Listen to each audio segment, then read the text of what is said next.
నమస్తే. నేను Prashanth. Triple R కేసులో సంచలన నిజాలు బయటకొస్తున్నాయి.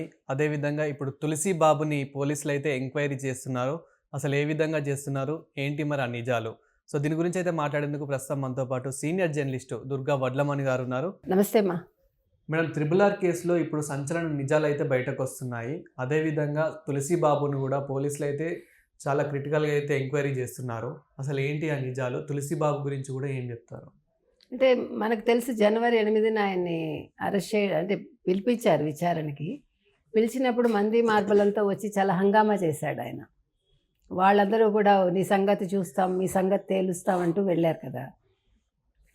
తర్వాత అదే రోజు రాత్రి ఆయన్ని కస్టడీకి తీసుకుని నెక్స్ట్ డే న్యాయస్థానం ముందు పెడితే ఆయన అరెస్ట్ చేయించారు. 3 రోజులు అయింది కస్టడీ ఇచ్చారు ఆయనకి. ఇచ్చాక విచారణలో ఈయన నోరు విప్పట్లే. 100 ప్రశ్నలు సంధిస్తే ఆయన చెప్పడానికి ఇబ్బంది పడుతున్నాడు. అయితే ఈ తులసి బాబుతో పాటు ఉన్న ఈ బిగ్ బాస్ టీం ఎవరు అనేది వాళ్ళు ఎంక్వైరీ చేస్తున్నారు. ఈయన బిగ్ బాస్ టీం అని ఎందుకు అన్నారు అని మీకు సందేహం రావచ్చు. గతంలో ఈయన బిగ్ బాస్ టీము కంటెస్టెంట్లను సప్లై చేశాట.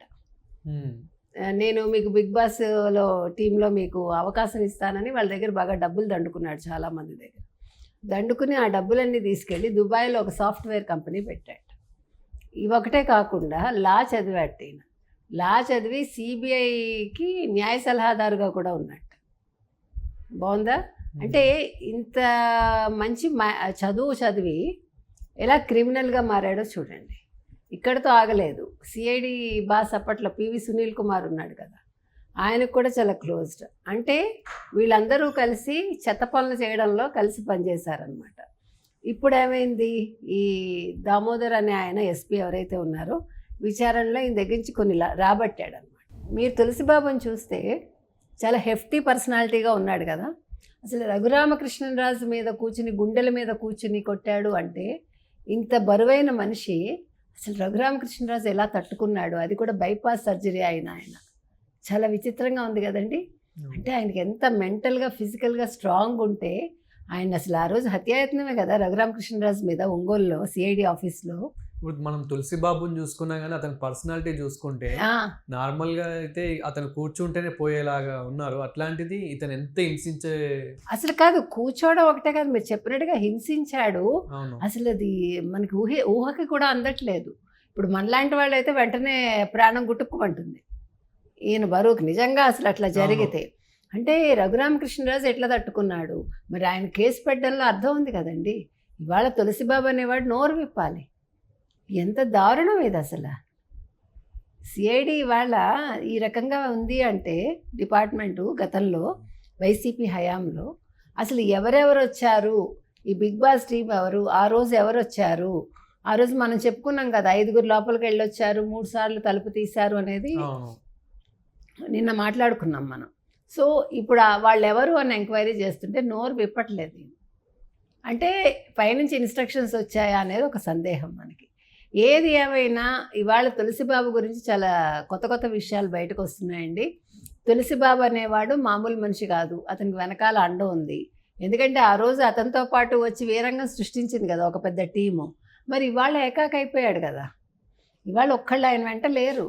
ఈరోజు ఆయన కోర్టుకు తీసుకెళ్తే ఒక్కళ్ళు కూడా వచ్చారా? ఎవ్వరు, ఒక అనుచరుడు కూడా రాలేదు.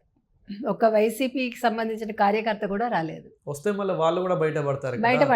బయటపడడం ఒకటే కాదు, ఇప్పుడు తులసిబాబుతో పెట్టుకుంటే అనవసరంగా మేము ఇరుక్కుంటామని. సో ఇప్పుడు తులసిబాబు ఒంటరివాడు అయినట్టేగా. మనం నిన్న బోరగడ్డ అనిల్ గురించి మాట్లాడుకున్నప్పుడు ఇదే చెప్పామండి.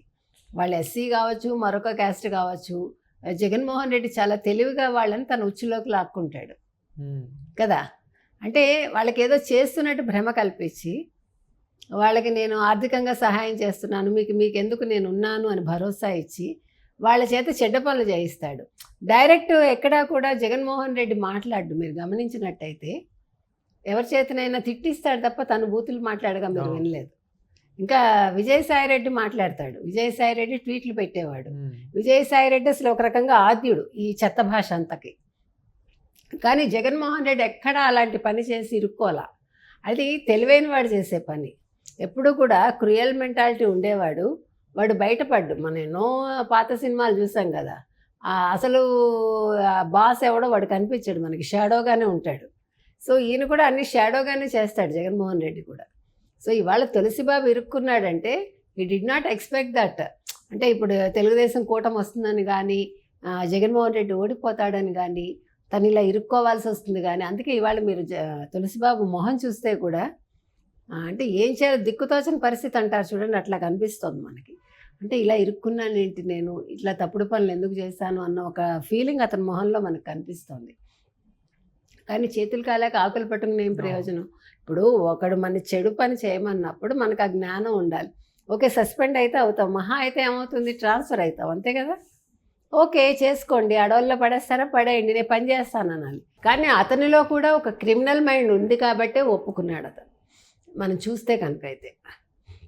అయితే మేడం, మరి ఎందుకు పోలీసులు కూడా ఈ ఎంక్వైరీని ఎందుకు ఇంత లేట్ చేస్తున్నారు? మరి వీళ్ళ పోలీసుల వెనకాల కూడా అంటే హయ్యర్ అఫీషియల్స్ నుంచి ఏమైనా ఉందా? అంటే ఇప్పుడు మీరు అన్నట్టుగా మనం ఫస్ట్ నుంచి మాట్లాడుతున్నాం ఈ అంశం. అవును, వాళ్ళు 3 రోజులైంది, అతని విచారణ పూర్తయిపోయింది. 9:05కి విచారణ మొదలు పెడితే అప్పుడే అతని అనుచరులు వచ్చి వీరంగం సృష్టించారు మనం. అయితే ఇవాళ కూడా మీకు చాలా విషయాలు బయటకు వచ్చాయి, అంటే వేరే అంశాల్లో.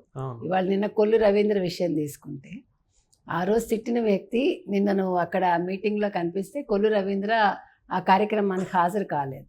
అదేవిధంగా ప్రతి శాఖలో ఎందుకు నిన్న జగన్మోహన్ రెడ్డి కజిన్ అని ఒక అతనికి జీవో వచ్చిందని విన్నాం మనం. అంటే ఏంటిదంతా, గవర్నమెంట్ మారిందా లేదా అని ఒక సందేహం వస్తుంది మనకి. గవర్నమెంట్ మారినా కూడా ఇంకా పాత వాళ్ళు, అంటే వైసీపీకి చెందిన వాళ్ళు, వైసీపీ హయాంలో ఎవరినైతే ఇబ్బంది పెట్టారో, ఎవరినైతే తిట్టారో, ఎవరి మీద అయితే కేసులు పెట్టించారో వాళ్ళందరూ కూడా ఇవాళ గవర్నమెంట్ కార్యక్రమాల్లో కావచ్చు, లేకపోతే గవర్నమెంట్లో కావచ్చు, వాళ్ళ హవా కొనసాగుతుంది. ఇది చాలా ఆలోచించాల్సిన అంశం.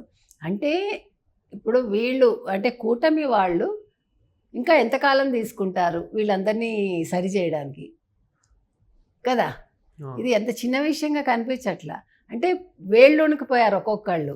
మరి వీళ్ళందరినీ ఎప్పుడు పెకలిస్తారు, ఎప్పుడు సరైన న్యాయం జరుగుతుంది?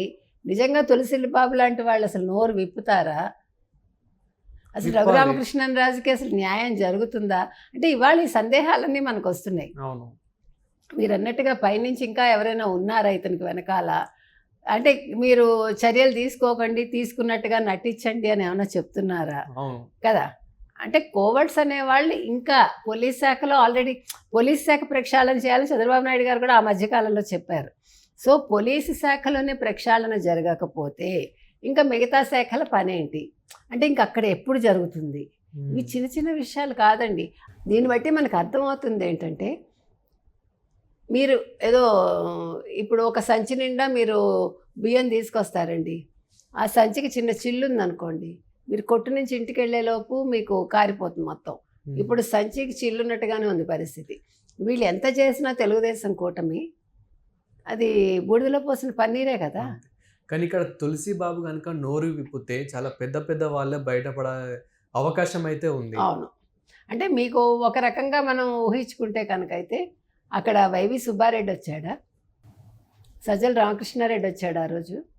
లేదు, ఇతనెవరు, ఇంకొక అతను జగన్మోహన్ రెడ్డికి ఇష్టమైన వాళ్ళందరూ, విజయసాయి రెడ్డి, ఇట్లా ఒక 4-5 వచ్చారంటే వాళ్ళు ఎవరు కదా. ఖచ్చితంగా అది ఎవరు అనేది బయటికి రావాలి. తులసిబాబు మాత్రం నోరు విప్పాలండి. నోరు విప్పకపోతే 3rd డిగ్రీ ఖచ్చితంగా ప్రయోగించాలి. దానికి మాత్రం వెనకాడకూడదు. ఎందుకంటే వాళ్ళు ఏమీ తప్పు చేయకుండానే 3rd డిగ్రీ ప్రయోగించినప్పుడు అతను ఆఫీసర్ అయితే ఏంటి, తప్పు చేశాక అతను ఆఫీసర్ ఏంటి, నిందితుడు కదా. నిందితుడి మీద మీరు ఎట్లాంటి చర్యలు తీసుకుంటారో, ఒక సామాన్యుడి మీద ఎలా తీసుకుంటారో ఆ రకంగా ఇవాళ తులసిబాబు మీద మీరు చర్యలు తీసుకుని అతను నోరు విప్పేలాగా చేయాలి. లేదు, మీరు కోర్టుకు వెళ్ళి పర్మిషన్ తెచ్చుకుని లైట్ డిటెక్టర్ వాడడానికి మీరు ట్రై చేయాలి, అంతే కదా. వాళ్ళు నోరు విప్పకపోతే ఏం చేస్తారు మీరు? సామధాన భేద దండోపాయాలు అయిపోయాక ఫైనల్గా లైట్ డిటెక్టర్ వాడాలి. ఎందుకంటే ఖచ్చితంగా జగన్మోహన్ రెడ్డి ఆ వీడియో చూసి ఆనందించాడా లేదా, ఎవరెవరు చూసి ఆనందించారు, ఎవరు అంత దిగజారిపోయిన మనస్తత్వం ఉన్నవాళ్ళు అనేది ఖచ్చితంగా తెలియాలి. వాళ్ళకి వాళ్ళకి శిక్ష పడి తీరాలి. Thank you madam. Thank you.